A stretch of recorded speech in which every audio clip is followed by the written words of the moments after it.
পটুয়াখালী জেলা মোদের এই জেলাটি চিকিৎসার কাজে পিছিয়ে বহুদূর। কানায় কানায় রোগী হয়ে দিচ্ছে কত ঢল। ঢাকা খুলনা বরিশাল নিতে পকেট হচ্ছে অচল। রোগী নিয়ে ছুটতে ছুটতে পাচ্ছি না কোথাও ঠাই। চীনের দেয়া হাসপাতাল মোদের পটুয়াখালীতে একটি চাই।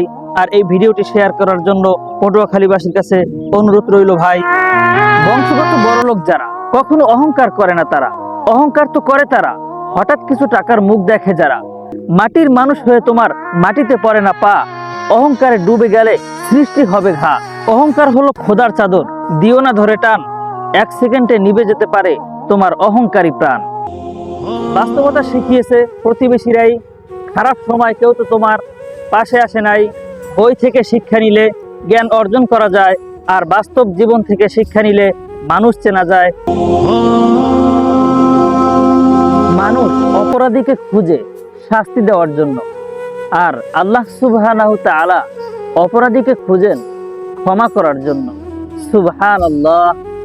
আমরা কেমনে সেই মহান আল্লাহ পাক রব্বুল আলামিনকে ভুলে থাকি? একবার বলতে পারেন?